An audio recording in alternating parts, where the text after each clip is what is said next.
আসন্ন সামারস্ল্যামে tag team ম্যাচের অংশ হিসাবে পারফর্ম করার কথা রয়েছে ড্রু ম্যাকিন্টায়ারের।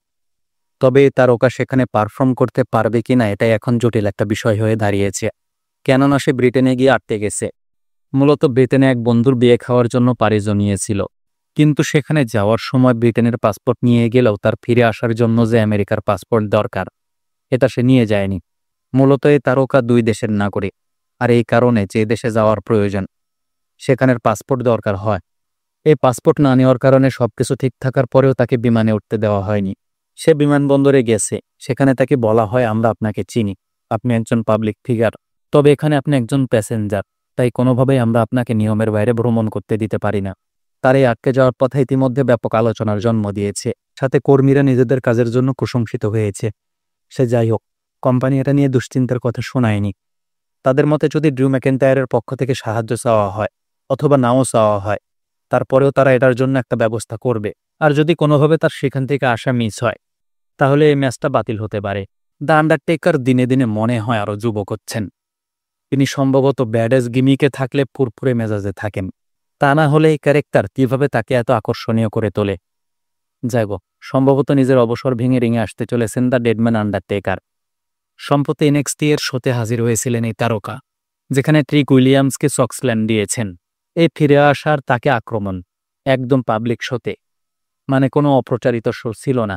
এ কারণে জেবিএল বলেছেন, যেভাবে আন্ডারটেকারকে দেখলাম তাতে মনে হচ্ছে উনি কাজ করার জন্য মুখিয়ে আছেন। কোনোভাবেই মনে হচ্ছে না তিনি অবসর নিতে চান অথবা অবসর নিয়েছেন। যাই হোক, তিনি যদি ফিরে আসেন তাহলে কে হবে তার অপোনেন্ট, এটা একটা প্রশ্ন অবশ্যই। একসময় তার পছন্দ ছিল দ্য ফিন, তবে ব্রে ওয়াইট মারা যাওয়ার পরে সেটা আর সম্ভব হচ্ছে না। কিন্তু তার জন্য সেকেন্ড অপশন আছে না, আর সে নামটা ছিল এজে স্টাইলসের। তার সাথে ম্যাচ খেলা হয়েছে, যেটা খেলার পরে তিনি ব্যাপকভাবে এজে স্টাইলসের প্রশংসা করেছেন। একই সাথে তিনি বলেছিলেন কখনো আবার সুযোগ হলে তার সঙ্গে খেলতে চান এই তারকা। এখন দেখার বিষয় কবে নাগাদ আসছেন দ্য আন্ডারটেকার, তবে যেভাবে তিনি এসেছেন তাতে মনে হয় আবার অবসর ভাঙতে চলেছেন।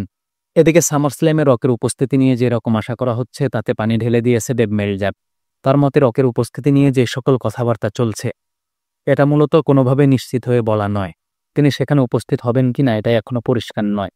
কারণ হিসেবে একটা বিষয়কে সামনে আনা হয়েছে, সেটা হলো ক্রিয়েটিভ প্ল্যান মোটেও পছন্দ হচ্ছে না তার, এই কারণে তার আগমন অনিশ্চিত। এদিকে রককে নিয়ে যে ধরনের কথা করি রোজ বলেছে সেটা মূলত রককে ইমপ্রেস করার জন্য, তবে রক আসবেন এমনটা কিন্তু বলেননি। তবে ঘনিষ্ঠ এক সূত্রে জানিয়েছে তিনি আপাতত চাচ্ছেন রিংয়ের বাইরে থাকতে, মানে ব্যাকস্টেজে তার যে দায়িত্ব সেটা পালন করতে। আর ট্রিপল এইচের দায়িত্বে যে ক্রিয়েটিভ প্ল্যান আছে এটার দায়ভার সম্পূর্ণ করবে ট্রিপল এইচের ওপর, অথবা সফলতার মুখ দেখুক। এ সব কিছুই ট্রিপল এইচের ক্রেডিট। আর ব্যাকস্টেজ থেকে খুব ভালোভাবে এগুলো পর্যবেক্ষণ করবেন রক। তারপরেই মূলত ট্রিপল এইচের পরবর্তী ভাগ্য নির্ধারিত হবে। তবে রকের আগমন নিয়ে এখনও তেমন কোনো আশার বাণী আমরা শুনিনি।